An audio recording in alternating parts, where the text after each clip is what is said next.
Welcome in, Who Dat Nation. Hopefully you are having an amazing Tuesday. And we're going to jump into what has become a pretty popular discussion / debate. And of course, it's the offseason, so there's always something to talk about.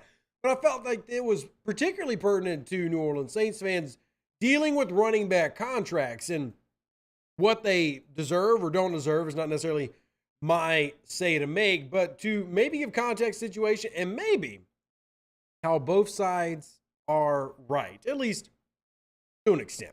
We're going to talk about that and more, and why it's kind of important for New Orleans. Well, you may or may not have the highest running back contract in the NFL with Alvin Kamara.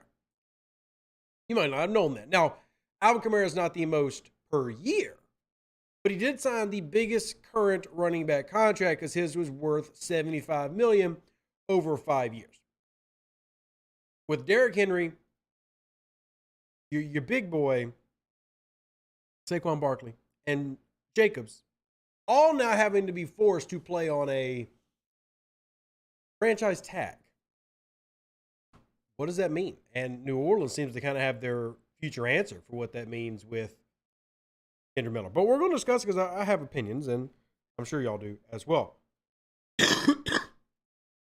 Sorry for the cough. Who dat? God bless. Let's get in here. Lester good to see TJ Tyler. Rain in Spain, making it happen. Cliff, Gerald, Lance, James Griffon, B. Willed, Mr. Jerry DePrucian. Jerry G, good to see you, man. I'm glad you enjoyed the hat. We're going to jump into it. And this really kind of popped off because you've had premier running backs who are now not getting contracts. And let's start with why, one, I understand why the NFL does this. The simple math of it is you are unlikely to get as successful of a performance of a running back in their second contract versus their first contract. And this is just a historical fact, right? We can't really debate this. This doesn't mean there aren't exceptions to the rule. There are 100% exceptions to the rule. There are definitely running backs out there who are absolutely insane after their first contract. It happens. But overall, that's not typically the case. For example, Alvin Kamara is actually a good argument of why it doesn't tend to get done very often. Alvin Kamara signed a 5-year, $75 million contract, and I don't regret that at all. If the Saints didn't have Kamara on the offense right now, God, imagine. But he did that deal in 2020. And obviously New Orleans has an out after next year, I think. But when he signed that extension, everything, it was massive. Average salary is $15 million a year. Now, obviously, there's a lot of Loomising in there, and the guaranteed at signing and the total guaranteed. I think the total guarantee, it was less than half of the contract. So it's not the same structure as others, but it's still a very big contract. Well, if you look at Alvin Kamara's career, he's been in the league 6 years now. We signed that in 2020. Now, in 2020, he had a hell of a year. But his last 2 years, Alvin Kamara's last 2 years are the worst 2 years of his career. Now, context is hella important. No Sean Payton, no Drew Brees. Offense different. Yeah, injuries happened. Cool.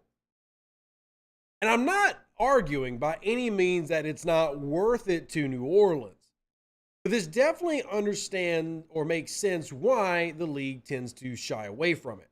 Because once you pay these big contracts, can you get equal amounts of performance that you did before? And truthfully, New Orleans has not gotten Alvin Kamara of the past. Now, I think a big argument for that has got to be made that the offense is not what it was of the past. And I don't think that's debatable either. There's so much context in this. But you look at Christian McCaffrey, another example. Christian McCaffrey has not been the player Christian McCaffrey was in 2019. Now, I think he had a better year last year, and going to a new team helped him out a lot. With San Francisco, he had 1,200 yards from scrimmage, and with Carolina, I think he had 670 or something. So he definitely had his best year in years. He's had injuries throughout his career. But that's also, again, kind of the point. And 007 in the chat kind of brings up a good point. Guys like Ezekiel Elliott and Le'Veon Bell have hurt the market because you'll sign these big contracts and then you never get the value out of them when truthfully You can historically also, I talk about this all the time, running back being the most transferable position in the NFL. You can go get a running back in the first 2 days of the draft who's going to perform as well and sometimes better than what you had. Now, at the same time, here's where, and I'm just kind of cutting some basics here before we go in a little bit deeper. Here's also where I agree with running backs. I think the easiest thing is running backs as a position don't get paid enough to start.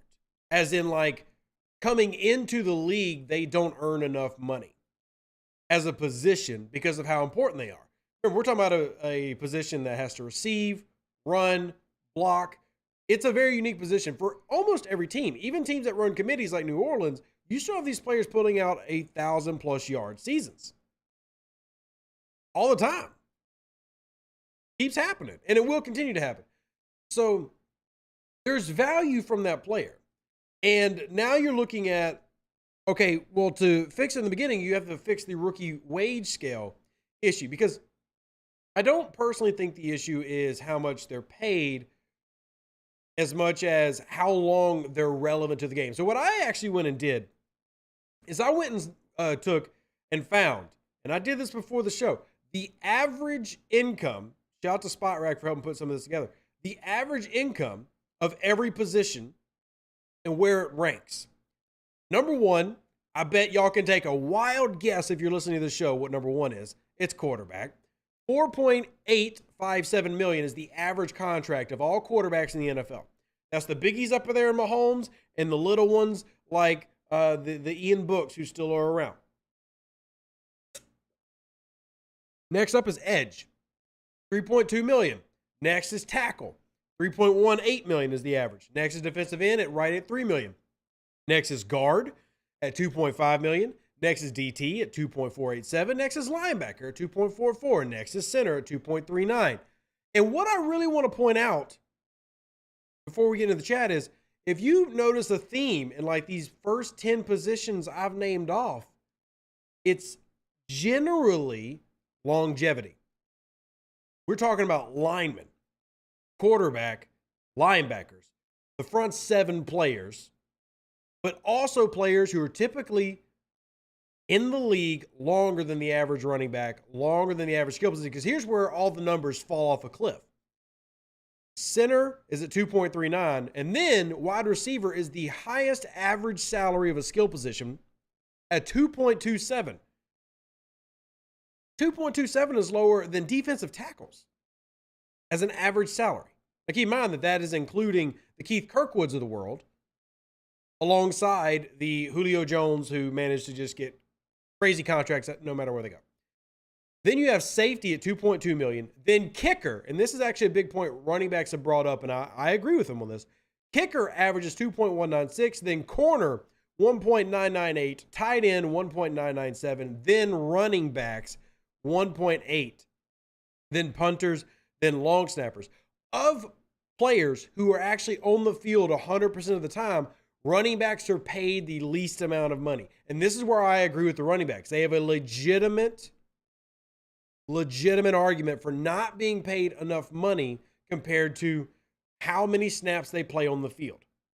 And this is why I think they need to initially make more money coming out of the gate. Because the dirtiness of it all here is when we're talking about all these contracts, and again, I'm not trying to be a hater, but you look at the running backs around the league. Like, example, Bijan Robinson for Atlanta is currently, I think, the 9th highest contract for a running back in the NFL. Now, that's because he was drafted like 4th overall. So that's going to really throw it up there. But his 4-year contract's worth $21 million. And yet, Jamal Williams, who the Saints signed for, 3 years, $4 million, that's $12 million total. And he had the league leading in touchdowns last year. Now, I don't think that Jamal Williams is a top 5 running back. I think he's top 10. I don't think he's a top 5 running back. But it still kind of shows the point. Like, initially, these contracts are so low that you can replace them and get good value. And the only time you really run in having a quote-unquote overpay is a really big superstar like Alvin Kamara or drafting a running back in the first 15 picks. Now, The truth also to get added to this is, sorry, I have 3 kids. I think that needs to be added contextually is what I mentioned before. How long are these players here? So if you go look at the top, I mentioned guard before. We use guard as an example. Look at the top guard salaries in the NFL. I know it might sound random that we're doing guards, but hear me out. The reason that I did that is you look at running backs that have got a second contract, like AK. They were, 24 when they got that. Christian McCaffrey. Basically, if you're a running back over the age of 25, you don't get big second contracts at all, regardless of how good you are. Yet, if I go look at the average of guards, here are the ages of the people in the top 10. 26, 27, 28, 26, 26, 26, 26, 27, 30. Offensive lineman, Andres Pete's in that, by the way. And that's total size of contract. That's not yearly value. If I do it by yearly value, it's 26, 26, 26, 30, 28, 30, 26, 27, 30. These are players who are lasting longer than running backs are.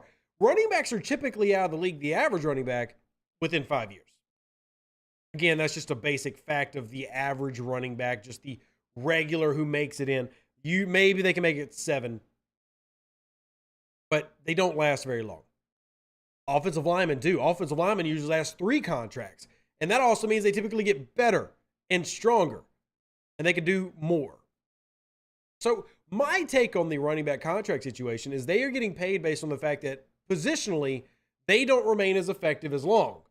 But conversely, they're on the field 100% of the time, maybe 60% depending on the team, are contributing to a significant portion, up to 30, 40% of an offense in some way or another, and yet are the lowest paid position in the NFL that isn't special teams. Like long snappers get paid 1.06 as an average, and running back is 1.8. Punters are 1.5. So on average, running backs make less than kickers and a little more than punters and less than every other starting offensive and defensive position in the NFL. So I think if you're a front office, it makes sense to not pay a contract to a big deal contract for a running back. It really does. At the same time, I think coming into the league, running backs as a position deserve to have more for the amount of importance they have to an offense, the number of snaps they play on the field, and their positional value relative to everything else. They're there for a short amount of time, but they're also more important than your average guard. No offense, Cesar Ruiz, Andres Pete, but who in this chat would take Andres Pete or Cesar Ruiz over Alvin Kamara? Not a single person in this chat. I mean, sure, there's going to be somebody. But generally speaking, how many people are going to take Alvin Kamara off this team and say, yeah, I'd rather have Cesar Ruiz and Andres Pete? So positionally, when you have a good running back, they're more valuable. You know that they're not going to be 33 years old and being dominant. It's just not going to be crazy. Nobody likes Ruiz. Oh, man, King Troll. Brandon Thorne actually just wrote his top 32 offensive lines in the NFL, and one of the highlights was Cesar Ruiz for the New Orleans Saints. One of the only things keeping them close to the top 10 was Cesar Ruiz. So welcome back, King Troll, for your hate of Cesar Ruiz. I guess you got to have somebody to throw the slander on. So Don says Elliott might have stole money on the back end, but the Cowboys stole a lot of great, cheap production early. It evens out. And see, that's where I'm at, Mr. Don, is I think early on, you're getting great production. Alvin Kamara, we're using him because he's New Orleans. His first 4 years of his career, he combined for, like 7,000 yards and 50 touchdowns on a rookie contract. Brandon, who don't care. The fact that you don't know who that is, King Troll, really speaks to your football acumen. Anyway, that man put in, let's just say 7,000 yards and 40 touchdowns, 50 touchdowns, and made what was his payment as a rookie. His base salary coming into the league was like $1.5 million. It was a 3rd-round pick. Man was making like nothing. Absolutely nothing on his first contract. Yeah, his rookie contract. Here's his entry level contract. 4 years, 3.8 million was Alvin Kamara's rookie deal. And I agree with you, funny guy, that Alvin has earned his contract. But in the greater scheme of the discussion, this is why GMs, etc., don't pay running backs big deals. Because Alvin Kamara, for many reasons, has also not been as effective since his contract, since the beginning. And obviously, things have gotten way worse around him. And it's not AK's fault. But you managed to get game-changing, team-upgrading to a ridiculous degree performance for less than $1 million a year. Pre says rookie running backs producing is the reason why veteran running backs are being paid. Why pay them when you can draft with fresh legs and similar production? Which is my point. My counter to that is I also agree with running backs. The level of physicality the position involves, the level of what they're having to go through, what they're required to do. Brandon Thorne didn't play football, who cares? That's the dumbest argument. Like, if you have to pick a fan argument that's the lowest IQ argument possible, to think that you have to play a sport to understand it, to think that that means absolutely anything. You just wrote off so many Hall of Fame coaches, so many, oh my God. That's, all right, King Troll, you're in timeout. Nobody's going to read what you say for a while with that stupidity. That's just, he's not just a fan like you, King Troll. To think that is like, that puts you at such a bottom level of knowledge. That's, damn, man. That's like local street bar water cooler stupidity, man. Get out of here with that. But this is why running backs need to be paid more when they come in the league. Because if you are just being honest, and it's not our money anyway, it is insane to think that Alvin Kamara got paid less than $4 million for 50 touchdowns and 7,000 yards. Like, if we do it from that perspective, that's insane. And let's hit it from the other angle. Let's talk about it from even guys who end up being the replacements to more paid players. An example of that is Austin Eckler. Now, Austin Eckler with the Chargers, I'm serious too, King Troll. Like, if you literally think that you have to play or that somebody is just a fan and you don't respect the level of work that goes into it, then you're so far down the ladder, nobody needs to ever listen to your opinion ever. I'm just being honest. Like, you have to elevate your thinking if you ever want to be considered serious with your opinion. You look at a guy like Austin Eckler, who's in the conversations right now. He's being a part of this. Running back should be paid more. This is a guy that over the past 2 seasons has had 48 total touchdowns. He's also making basically nothing in terms of contract and wants to make more. And I got no problem with that argument. Now, remember that Eckler got an opportunity. He's 28 years old, and his contract was 4 years, $24 million, which is not insane. It's only $6 million a year. It's still better than what some people get. But he actually ended up coming in because the Chargers didn't want to pay another guy to be the running back, and they let him walk. And then Austin Eckler's carries go up. Anybody remember who the Chargers running back was that Eckler was behind for so many seasons? I'll go ahead and tell you anyway. It was Melvin Gordon. Melvin Gordon, multiple-time Pro Bowler with the Chargers. In fact, was with them for 5 years. And then they said, we're not going to pay you. Take a walk. Now, I think Austin Eckler, at his age, is one of the very rare players who are contributing at their position at their age because they didn't have as much opportunity early on because he was behind Melvin Gordon. But this is also a great example of, we're right back to the argument.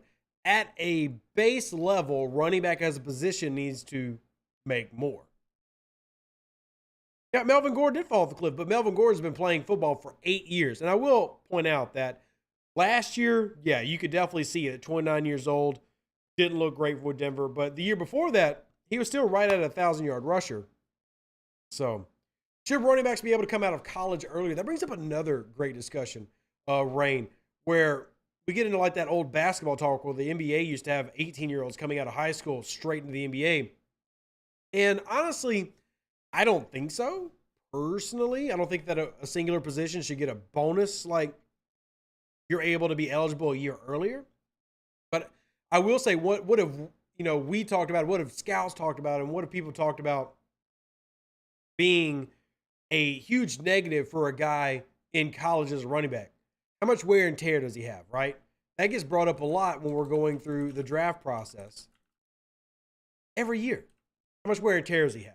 How long is he going to last? So we can't deny that this conversation exists, right? It's also like one of those things like with Robinson coming out of Texas. He really only rushed the past 2 years.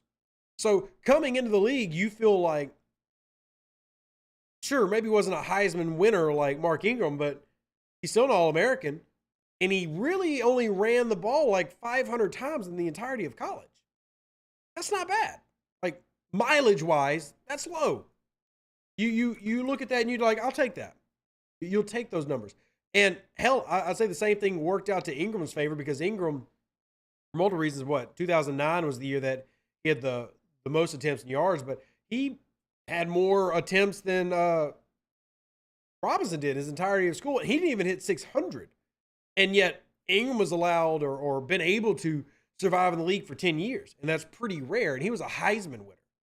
So Don says, I'm intrigued by the idea of running backs coming into the league earlier. It's not a bad idea. I guess it just comes down to how much would they be able to perform and how well. I guess I can't speak against it. I mean, it's not up to me, but it's not fair to everybody else, right? Because I'll be honest, the other positions that have an argument for being underpaid, corner is not much like corner's not really off what running backs are. Like the average corner contract is under $2 million a year. The average corner contract is getting paid less than kickers too. Now, there are definitely high profile corners that are making bank, right? And we can talk about that positionally. There are definitely corners making bank, but the average cornerback makes nothing. And you're right that good corners get paid, Ben. And there are a handful of contracts out there of like $100 million deals, like the Marshawn Lattimore one, the Denzel Ward one. The average corner is getting paid nothing. So the number one corners in the league are getting paid big money. You can argue that good running backs are getting paid too. They're just not getting paid as much. And I think that's another argument because Denzel Ward and Marshawn Lattimore both got like $20 million a year, whereas Alvin Kamara is the highest in terms of contract length at 5 for 75. But the highest average is 16 a year, and that's Christian McCaffrey. And there are only 9 running backs that average $10 million a year or more. 3 of them are on the franchise tag. 3 of them are on the franchise tag. That's Saquon Barkley, Josh Jacobs, and Derrick Henry. Also, Tony Pollard did not realize that you were making that money. Shout out to you, Tony Pollard. Corners premiums. If you're good, you get paid. Well, that's also kind of the argument running backs are making, Ben, is running backs say that they're a premium as well. And in terms of performance, I agree with them. If you look around the league, running back is still an extremely important and very, very, very heavily used position. It's certainly used more than the average tight end, yet they make less money than them. It's used more than the average wide receiver, but yet makes a lot less money than them on average. So I think that's kind of where the discussion comes in. It's not that running backs are necessarily saying that they're worth what Patrick Mahomes and Marshawn Lattimore's are, but what they're saying is on an average, they're getting just completely dumped on for what they're contributing. And if you go into each season, and I would encourage all y'all to go look in this as a whole, go look at the just total yardage every year and see where those players are. Who's leading in scrimmage yards and touchdowns? Running backs are right up there with everybody else.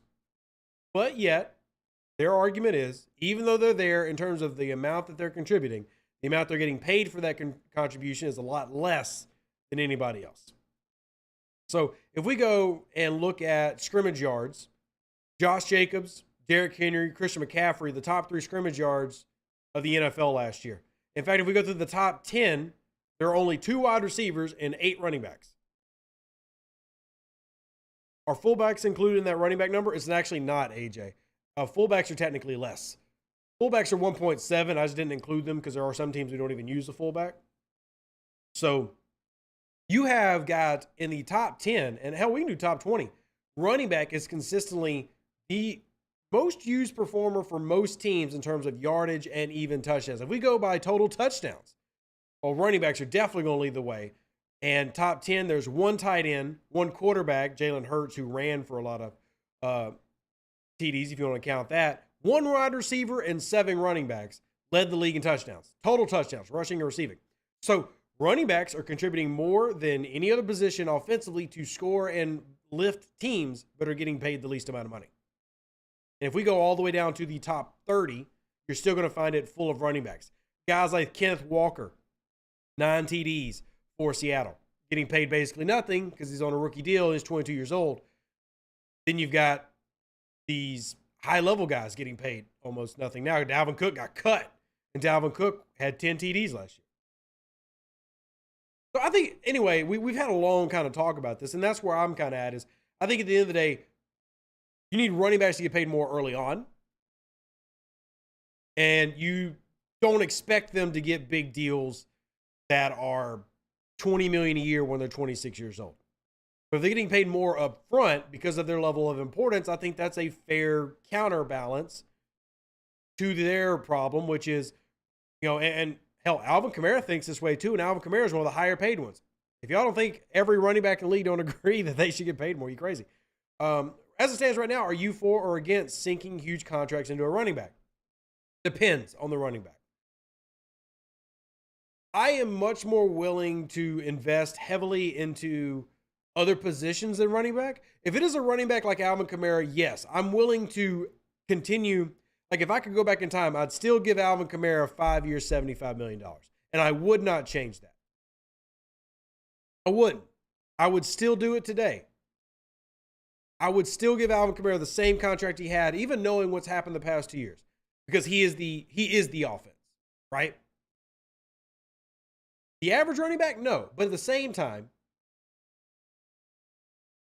time, I wouldn't expect a guy to come into the league and give me 50 touchdowns and 7,000 yards, or even half that for less than $4 million. I wouldn't do that. I absolutely would not do that. Like, I would not come into this league and expect you to even bring in 20 touchdowns and make less than $1 million a year. And again, that's as a third-round running back. But even then, if we're talking about the value of running backs being how easy it is to translate them from the NFL or from college to the NFL, well, then that's your argument for why they should be paid more as a position coming in. You don't know a quarterback's going to pop off. How many times we watch quarterbacks just fail? Like, hey, that's going to be the guy. Looking at you, Josh Rosen. Look at you, Baker Mayfield. Even though I didn't believe in Johnny Manziel. Look at you, Johnny Manziel. How many times are you going to believe in them and they don't ever do anything? Yet running backs consistently do come in and perform in the NFL at a pretty high degree.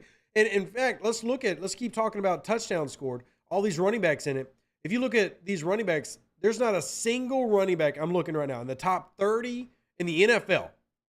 So in terms of players who scored the most touchdowns in the NFL, in the top 30, not a single running back is above the age of 27. And there's only 2 of them. Sorry, 3.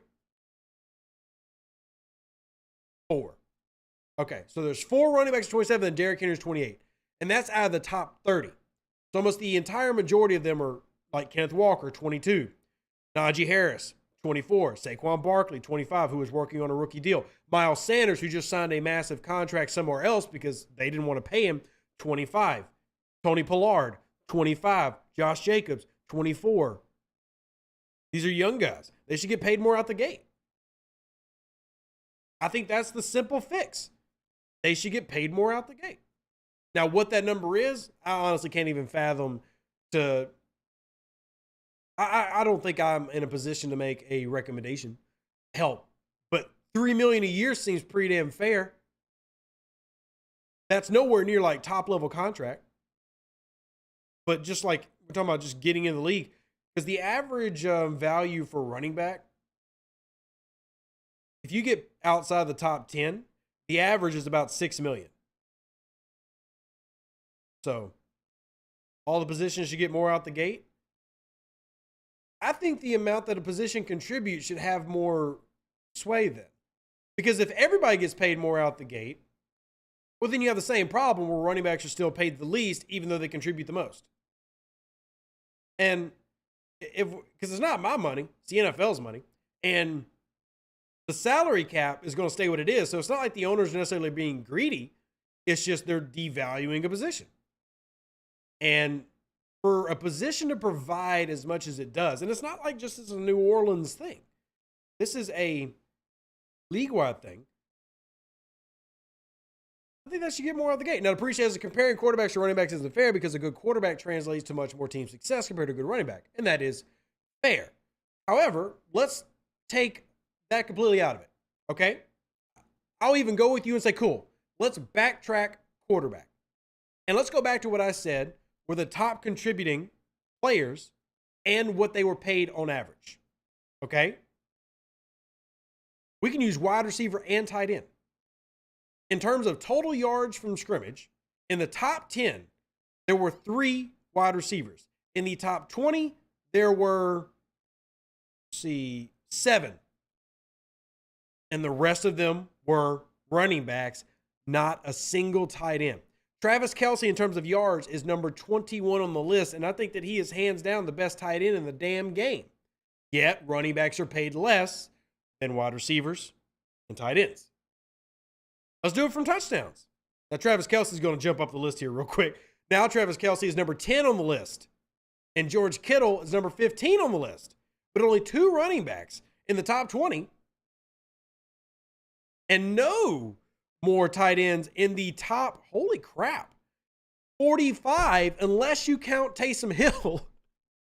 There are only 3 tight ends, if you include Taysom Hill, in the top 45 NFL players in rushing/receiving touchdowns, and yet they get paid more than running backs.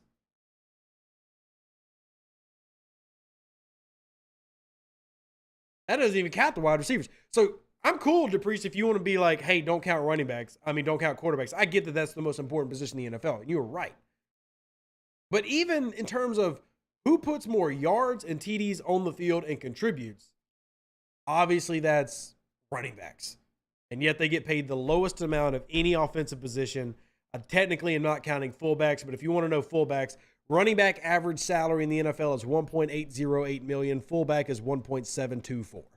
They're getting paid less than $100,000 more on average than fullbacks, who actually usually last in the league longer. So, damn.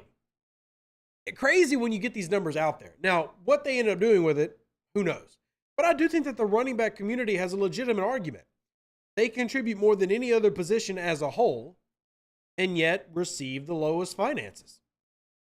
Because in terms of touchdowns, the only wide receiver who had more than the only wide receiver who had 12 or more was Devontae Adams. And he's got a massive ass contract. And then it was A.J. Brown with Philly. And then, this is actually surprising. I thought there were more wide receivers than this. But here are the wide receivers who scored more than 10 touchdowns. Devontae Adams, A.J. Brown, Stephon Diggs. That's the list. That's the entire list of wide receivers last year who scored more than 10 touchdowns. 3. That's the list. Now, you got some guys at 9 like Justin Jefferson, and I'm not trying to down Justin Jefferson. I think Justin Jefferson is an amazing player, and he, having a better quarterback situation, might have more. But Alvin Kamara can't, we're not necessarily faulting Alvin Kamara for his quarterback situation. We can't give credence to Jefferson for his. So, Najee says, I feel like CMC and Kamara had such unique skill sets that they really deserve to get paid high. Maybe. But my counter, if I'm a running back to that, Najee Blackman, is we're looking at the top 50, top 30, top 10 performers in the NFL in scoring and yardage, and running back is the dominant position. It's there the most by a lot. It's double the amount of wide receivers that are contributing in terms of total offense. Now, that doesn't mean that there aren't wide receivers who single-handedly maybe change the game more dynamically than most running backs. I would not argue against that. But if we're talking average salary to average salary, running back contributes the most to an offense and is paid the least. Now, we don't have any stats that we can compare guards and tackles, but running backs are paid less than every offensive position, including centers, guards, and tackles. They're also paid less than defensive tackles. Yeah. And you can definitely make the argument that there are special running backs like CMC and Kamara, but you can't tell me that Dalvin Cook, who just got cut, is secretly like this awful running back who wasn't very, very good. In my opinion, the best portion of that offense, not named Justin Jefferson, coming off 4 straight Pro Bowls, and they were just like, nah, you're 27. We're not going to pay you. And just bye. Over the past 4 years, he's had 47 touchdowns. And instead of just being like, yeah, we're going to give you a 3-year contract at, let's just say 3 years, $30 million. Let's just say that. That's not even top end, by the way, because big names like quarterbacks are getting $50 million a year. You're getting $20 million a year if you're an elite wide receiver or elite corner. So 3 for 10 is not even anything insane. But Minnesota was just like, nah, we're good.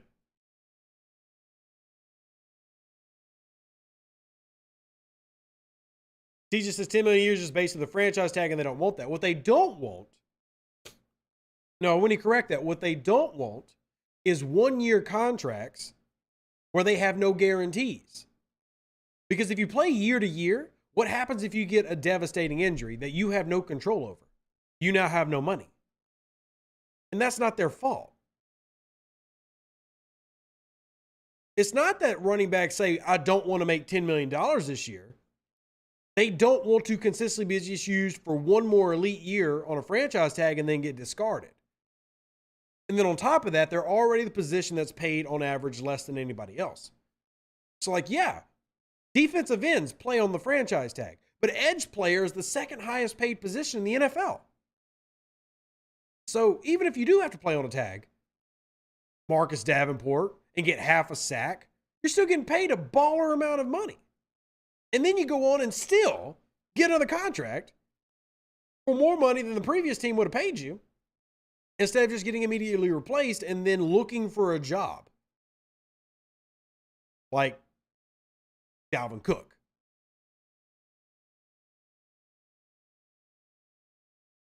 And I'm kind of there with Don. Like every running back in football would sign a 10-year, $100 million deal, but not 1 year for 10.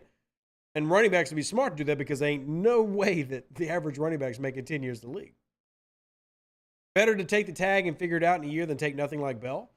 Well, nobody's arguing against that, TJ. Nobody's saying that Saquon Barkley and Josh Jacobs shouldn't play on the tag. What they're arguing is that for the future, things need to change and be made better. TJ says nobody will sign a 10-year deal. Tell that to Patrick Mahomes. In fact, if Patrick Mahomes plays at his level for 2 or 3 more years, Kansas City's getting a steal. A steal. Absolute steal. If he can continue, if he can play out his contract, Kansas City has won that hands down, bar none. If Patrick Mahomes plays out that contract, Kansas City is like king of the world.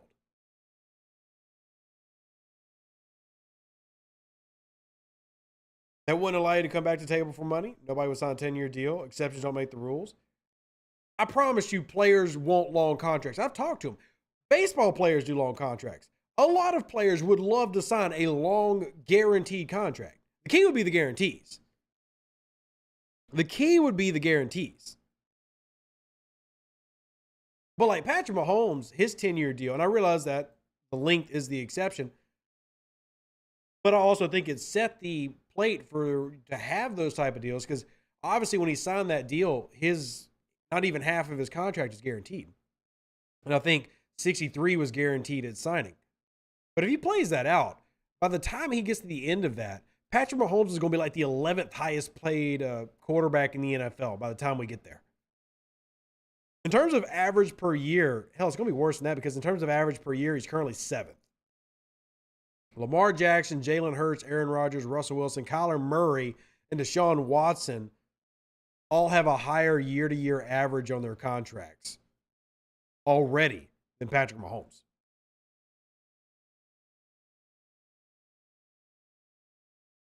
Deuce just lived to be my contrarian. I'm just using logic, TJ. I'm just using simple logic.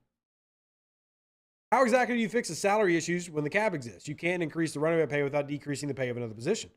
100% agree with that. Would we not sit here and argue, because I'm pretty sure we do, that there aren't positions and players that are grossly overpaid? Don't we already do that on this channel and every channel and every sports show? I thought we already do that.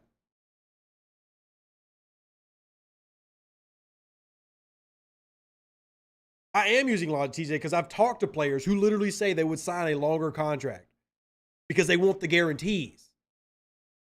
It's the same thing with like the writer's strike going on now with movies and stuff. They want residuals, longer term income. These people aren't, look, I know everybody likes to talk shit about how stupid sports players are, but they understand that longer money is better money.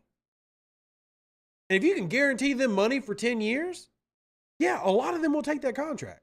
Well, all of them? No. But I promise you, there are running backs out there that if they were 22, 23, 24 years old, offered a 10-year or even 8-year at $80 million, would they take it? Yes. Easily. Like, that's not even debatable.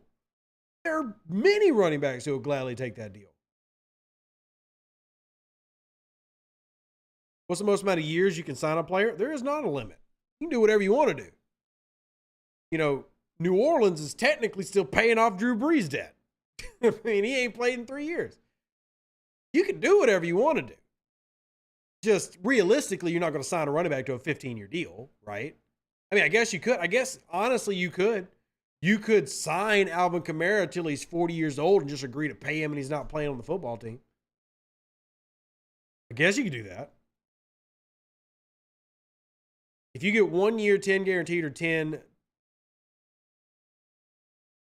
So I'm just telling you, man, that there are people who would take 10 years, $100 million total over 1 for 10. I'm telling you that there are. I'm telling you. Because the problem with the running back position is your body is going to wear down. And running backs don't even know when that is. You're going to have a Melvin Gordon year where you go from being a 1,000-yard rusher to out of nowhere, you're barely scraping by 300-something yards and everything's gone to shit. Because your body hits a wall. And you're not stupid. You know what's coming. I agree with that, but people get paid to evaluate the value of a position. It's hard for me to question those people from my couch who aren't on the field. What's the thing to preach? We can see just numerically that running back, in terms of value of what it provides to an offense, is second only to quarterback in terms of what it's doing on the field for the average team. Yards, TDs, it's there. Like, running back is just, it's the list. The list is running backs. Scrimmage stats, TDs, running back makes up more than anything else. I'm not saying that running back should be the most highest paid offensive position that's not a quarterback. I'm just simply saying that you take into account that they don't have the longest careers, but they do provide the biggest chunk of your offense for the average team. They should just make more upfront money. I think they come in the league or they have a basic contract and their base contract is higher based on their positional value. And that way, if a running back is 28 years old, that base value that guarantees that he makes maybe the Jamal Williams contract is a minimum $4 million or a minimum $6 million is still fair as the guy taking the same thing, coming in the league at minimum $4 million. And you only pay the guys who are truly special, Kamara, McCaffrey, maybe Saquon Barkley or whatever. They get the 10, 15, $20 million contracts. But right now, the average contract is the lowest of any offensive position. So no owner will give that to a running back. Most owners are not involved in contract negotiations, nor do they care. Owners don't care because the salary cap's the same. All they care about is the roster construction and a good team.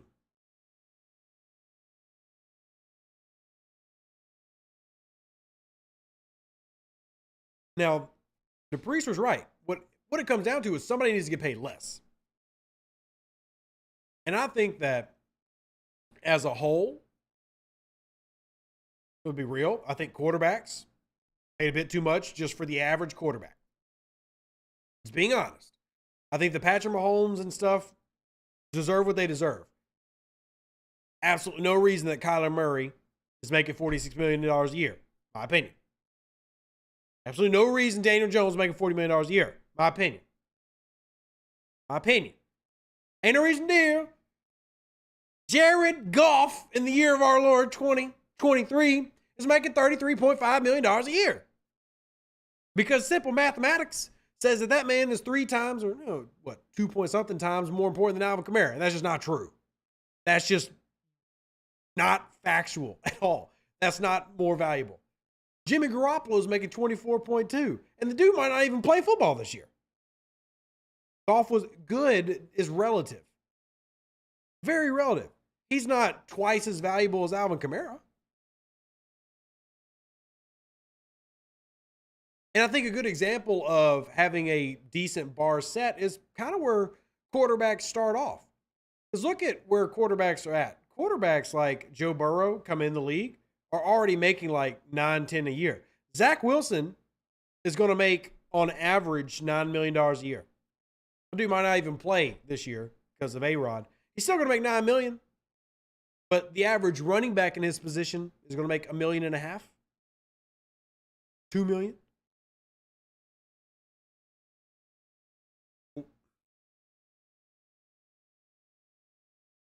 $29.7 with 4,400 yards is good relative to anything. It ain't 3 times as good as Alvin Kamara. Why is it they like to use a player up, then when it's time to compensate them, they act like they don't know if the player can produce at a high level? Well, the truth is, King Arthur, because they know they can't. You know that if you get 5 years of AK, like his first 5 years, the odds of him doing that for another 5 years are very, very low. And Alvin Kamara is at the top of the top. So that's why my argument is they get paid more from the jump. Like their base level pay should be higher. Like they should earn more just because of the value of their position. But running backs are not going to be 28, 29 years old and still dominating the league. There's going to be somebody younger and fresher at 23 years old who's better. Maybe stop paying trash quarterbacks? Sure. Cool. And we don't even have to do quarterback. Dude, there are overpaid wide receivers. We just went over the numbers. Y'all remember the wide receiver numbers we just went over? How there was 3 wide receivers in the entire NFL that had 10 TDs or more? There was, 7 wide receivers in the top 20 in terms of total yardage? And yet, there are 5 wide receivers making $100 million contracts. Now, I think the 5 that are making them arguably deserve them, except for maybe Amari Cooper. But look at the amount of money getting made. Cortland Sutton is making $15.5 a year. Mike Williams, who is on his this is his 3rd contract, making $20 a year. Allen Robinson, $15.5 a year.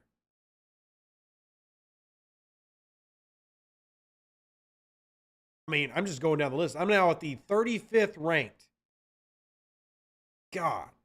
Adam Thielen's making $8.5 a year. At 32 years old.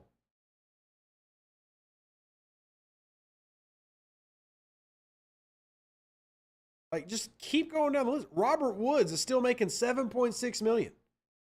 Over 3 times as much as the average running back at 30 years old. Are we heading towards running backs becoming a fluid position where we're seeing more do-it-all guys get back there as opposed to the bell cow back?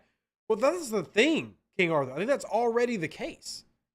Again, we discussed earlier in the show from scrimmage yards, as in who's providing the most. You go to the top 20, top 30, top 40 NFL players, and it's not exclusively running back, but it's a majority running back.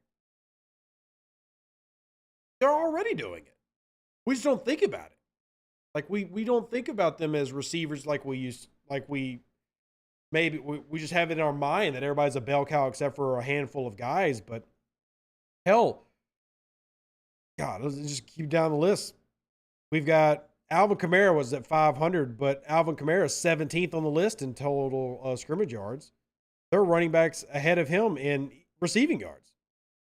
Hell, Austin Eckler at 700. We talked about him earlier in the show. Derrick Henry. You don't think of Derrick Henry as a receiving back. Derrick Henry had 400 receiving yards last year. Running backs are already doing it all.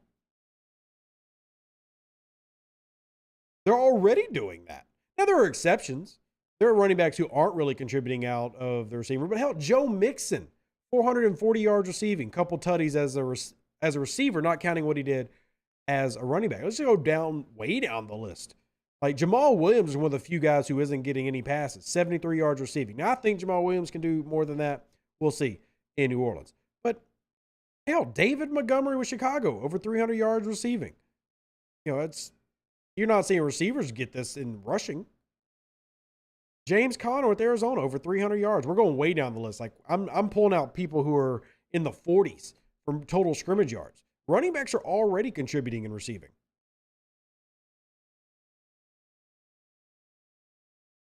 So how do you rectify the issue?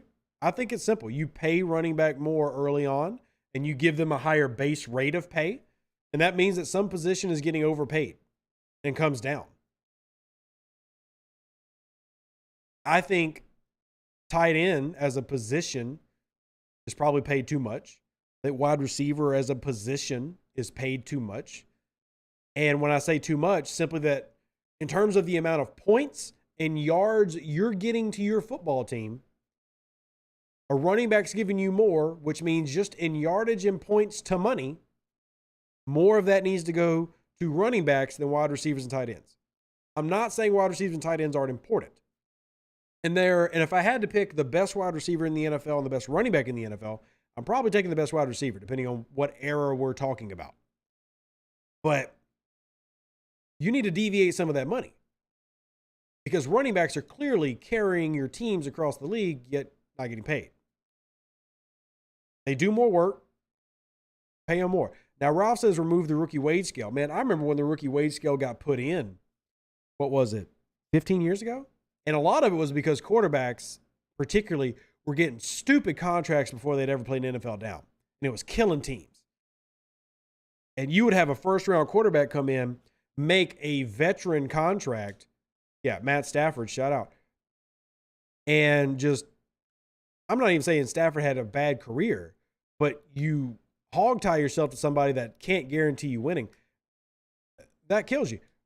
I don't think the rookie wage scale is bad in terms of like the top end, but I do think that overall positional sentiment and value needs to get rebalanced. I think that's the best way to look at it. It needs to be rebalanced.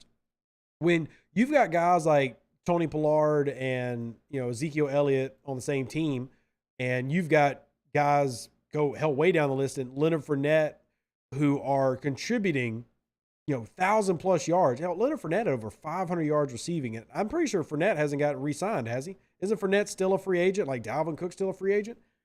Guys who prove that they are still contributing to a decent degree in the NFL are just getting thrown out. And again, I do agree that running back is a position that you can easier find in the NFL. But that's also my argument for why they should make more coming out. You have more of a knowledge of what a running back can do coming out of college to the NFL than you do almost any other position. Like, we can say with confidence with our chest that Kendra Miller, being healthy, is probably going to be a pretty damn good player in New Orleans. Like, he just fits what New Orleans does. You can pretty much say that confidently. You can't say that confidently about every quarterback, tight end, or wide receiver that comes through. You think some of them start settling for a Taysom Hill type contract, incentive heavy? I don't know, honestly, Najee. That's a great question. It's a great question. Absolutely great question. So I think that there needs to be a reevaluation of what positions hold the most value. And I think if we're just being intellectually honest with ourselves, and if we're going to what position scores us the most touchdowns, which at the end of the day, that's what matters. What scores us the most touchdowns? Well, it's clearly running back. Running back scores us the most touchdowns in terms of just general who's providing the most to the team. Running backs are providing the most scoring to a team for whatever reason. And we're not including quarterbacks here for obvious reasons, because quarterbacks are the agreed best, and I'm not fighting that. But top scoring players are running backs. Top yardage players are running backs. It's clear running backs contribute more than any other scoring position. They should get paid accordingly.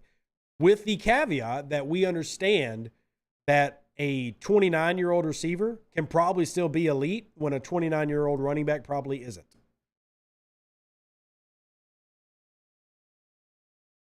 So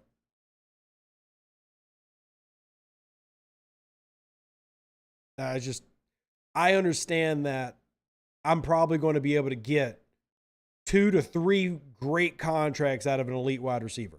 I'm going to get 1.5 great contracts out of a running back. So adjust accordingly. And I think it's just fair when, think of just, it's not even names you think about. Like I'm doing about touchdowns. We know about Jamal Williams.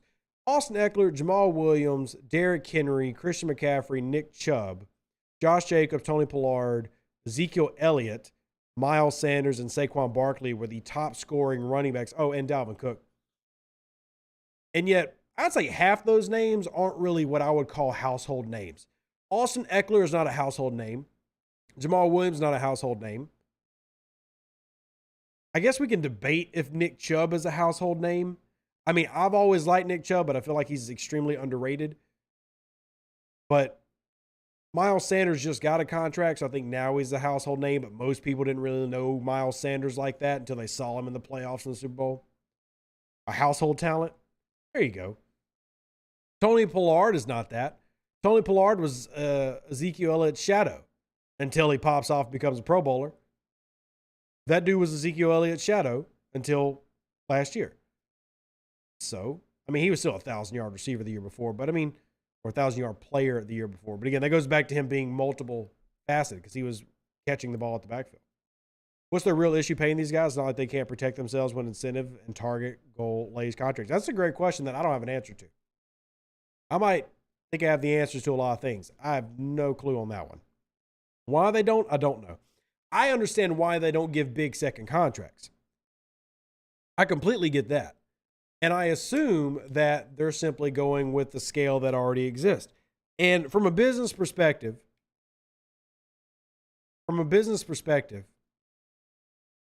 as a player, you want what's best for you. And as a team, you want what's best for your budget sheet. Generosity and benevolence is not something you really associate with large corporations. Unless forced, any company, not just football, any company is probably going to pay you the least amount of money they can. How often do you run into just people who've been working the job 5 years longer than a new hire, but they find out that the new hire is making more than them? So the business is just not going to out of nowhere decide we're going to give you more money. It's going to take running backs coming together as a group and forcing that, whether it's through the NFLPA and negotiations, whether it's through a organized walkout, which I can't imagine that ever happening, but hell, maybe it could. I don't know what it takes. I can't ever imagine a full-scale walkout like that because, one, the new running backs can't afford to do it. Like, they're not going to give up their NFL dreams and hopes. And two, again, we just discussed how replaceable the position is. But, I mean, you got to make a change, and you have to unify to do that. So, you think the owners have way too much power? And is it because the players are commodities? Well, at the end of the day, players are commodities. They are the most important commodity, but they are commodities. Do I think that the players should have more power? Yes. But this goes back to the NFLPA. And I feel like the NFLPA at the last CBA really screwed a lot of the NFL players. I really do. I feel like the CBA that got finalized was not very favorable to the league as a whole. And they definitely need better representation the next time they go into that. And maybe running back is something that gets changed. Yeah, I mean, just being real, do I think that, you're going to have a GM just pay you as a running back out of the goodness of your heart because you deserve it? No, they're going to pay you what the going rate is. And right now, the going rate is to take advantage of you being 23 years old, dominating, getting paid less than $1 million or maybe less than $1.5 million a year, and then being like, hey, man, you did great. We appreciate you. You're going to be in the Ring of Honor, but ain't no way in hell I'm paying you $15 million a year. And then they're going to go draft Kendra Miller. That's just the state of things how they are. So this has been a hell of a good conversation. Good opinions.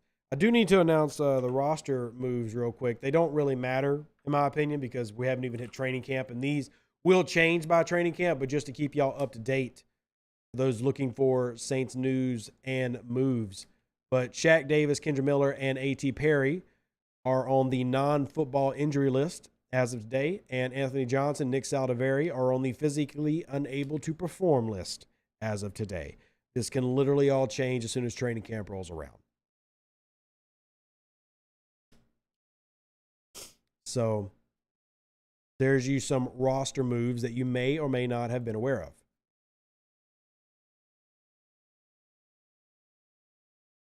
And now you know.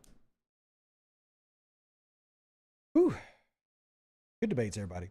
I appreciate the chat. We're going to wrap it up. We're going to head on out of here. Y'all are amazing. We'll be back Thursday.